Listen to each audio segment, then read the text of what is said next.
Dinner was long over when Pennyweather let them out of their cellar and sent Mike and Frankie to their dormitories.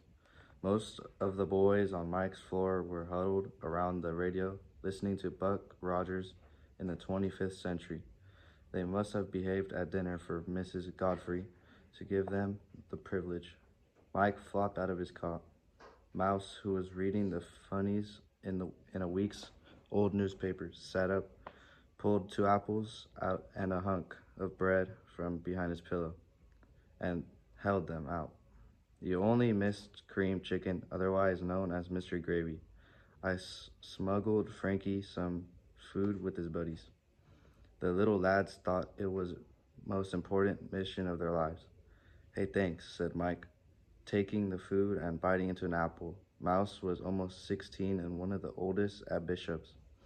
Most of the boys didn't like him because he was Pennyweather's pet, but Mike thought him decent enough.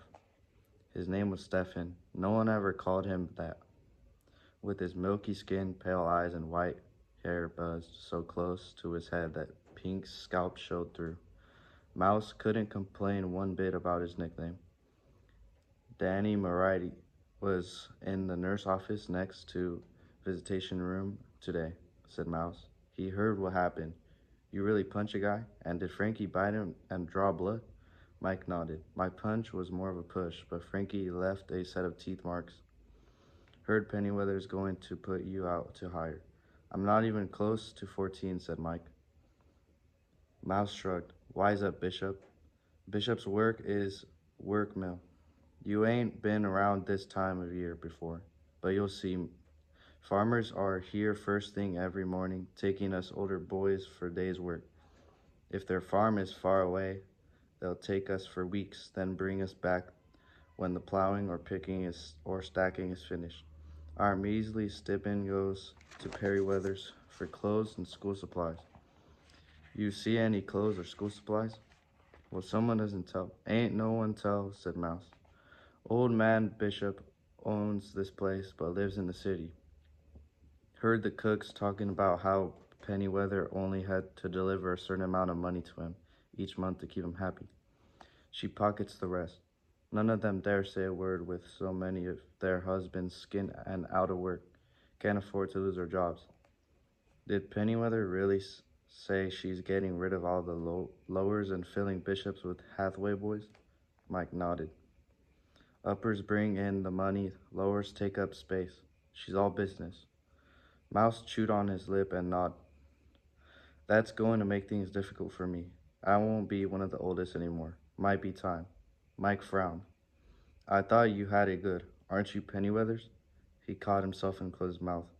Pet, I admit, I'm as nice as a pie to Pennyweather, so she gives me privileges. What's wrong with that? Speaking of which, tomorrow morning, I'm taking the wagon to make a delivery to Four Corners because the truck broke down. She told me to get someone to go with me. Want to come? Be back by noon. Beats work for Otis, pulling weeds and rocks from his field. One of the boys can let Frankie know. Mike studied the apple core. He hadn't been away from Bishop since the day they arrived. Plus, boys were never fostered out on weekends, so Frankie wouldn't be called up. And the kid liked working at Otis because it was the end of the day. Mr. Otis pressed a penny in each boy's hand. Mike nodded. Yeah, I'll go. Before Mike and Mouse rode in the flatbed wagon down the long road leading away from Bishop's, on either side, cornfields walled their view of everything but the green stalks and the gray sky. The air was cool, the horses clip-clopping hypnotic. For a while, neither boy spoke. The morning brightened when the fields stopped. The world opened up on vast pastures. Sure is pretty, said Mouse, nudging Mike with his elbow. Anything is prettier than Bishop's. Mike nodded toward the back of the wagon bed.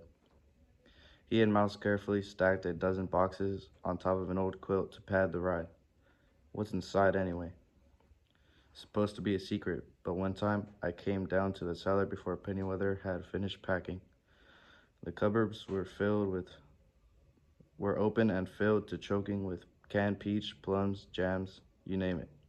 Jars had labels on them, said the Methodist Women's Auxiliary. You know those church ladies who show up at Bishop's every month? The smiley ones with covered baskets, said Mike. Mouse nodded. They make pints of preserves for us poor orphans. Pennyweather changes the label, sells them, and pockets the money. One day I noticed a jar was missing, the sealing ring, so I asked if I could have it. Told her it wouldn't sell anyway and how I love peaches. And that I always heard she was fair-minded. She let me eat the whole thing. So Pennyweather has a heart. Mouse nodded. Everybody has a heart. Sometimes you gotta work hard to find it. One thing I learned is that if there's something you want or need to know from grown folks, you gotta step up and ask for it mannerly. Plead your case, that's what I say. More times than not, you'll get exactly what you ask for.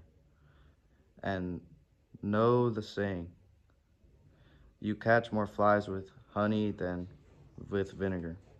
If Granny had said it once, she'd said it and 1,000 times. Means you get more being nice and polite than otherwise. That's right. Made my time at Bishop's more bearable, that's for sure. What do you want to do once you're out of there? Mike frowned. I can't get past getting Frankie settled. You tell Frankie what Pennyweather's up to? Mike shook his head. Didn't have it in me. Listen, said Mouse. You gotta keep Frankie out of the state home. Ain't fit for a river cat. Kids have lice and fleas. Last year, it was quarantined 'cause 2 boys died from a fever. Dad makes Bishops look like the Biltmore Hotel. Next time he gets called up, you gotta make sure he goes. Pennyweather has to let you know where he is. It's a law. You can write him. Heard they even let brothers visit on holidays. Face it, you're confined to Bishops till you're 18. But Frankie might have a chance to get out. Make a plan. You gotta have a plan. They passed a sign that said 4 corners, 2 miles. Before the intersection of 2 lanes, Mouse stopped the horse and handed Mike the reins. Here's where I get off. I'm going on the lam. What? You're running away? Mike's thought raced. Hey, I don't want any trouble at Bishop's. Relax. Deliver the boxes to 4 corners, get the money, and take it to Pennyweather's. Tell her I took off and you couldn't stop me. She'll report me, but I'll be long gone before a truant officer can catch up. Besides, all she cares about is someone bringing back the dough. He jumped down from the seat. But where will you go? What will you do? Don't worry, got a plan. When I turn 18, I got 2 choices. The U.S. Army or the Tree Army. The what? Civilian Conservation Corps. Lads call it the Tree Army. It's part of the president's new deal to get the country out of the sad slump we're in. It's jobs for young men like yours truly. I can work any number of places, planting trees, stocking rivers with fish, building parks, get paid $35 a month, too. I figure I'll do that for a year or so until I've seen some of the U.S. of A. Then I'll join the military and see the world. No, a guy in the Marines told me there's always a war to fight somewhere in the world. What are you going to do until you turn 18? I'm almost 17. I can get by for a year. I've got a friend who works at the train station in Philly, can sneak me on without a ticket. Heading to New York City, I live on the streets, done it before. I know the safe places to sleep.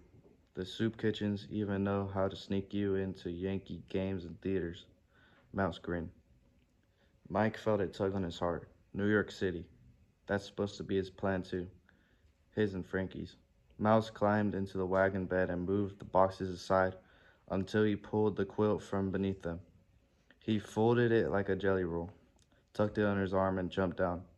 If you get Frankie sorted out and want to join me, my friend at the station is McAllister. Tell him I sent you. He'll get you on the train and tell you my usual whereabouts. Without looking back, Mouse walked away whistling.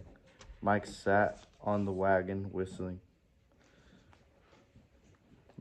Mike sat on the wagon, watching him saunter down the road. He tried to imagine what it felt like to have no worries, to have nothing but a bedroll to carry and wide road in front of you. There was something exciting about the idea of taking a train to the big city, sleeping who knows where, and sneaking into the theater. Mike would go with Mouse if weren't for Frankie. On his own, he could make do with little. It would be so easy. Guilt squirmed into his thoughts. Be my sweet boys and promise to take care of each other. How could he even think of leaving Frankie? The kid loved Mike, and Mike loved him. Mike shook his head, disgusted with himself. What kind of brother would he be? Mouse disappeared over a rise in the road. Mike flicked the reins, and the horses walked forward. Mouse was right. There was always a war somewhere in the world, and Mike had his own, fighting for Frankie. He made the delivery to Four Corners, collected the money, and drove back to Bishop's. The entire way, he felt like a wild bird trapped in a house, sweeping up and down into walls, wings flapping against windows, trying to find a way out.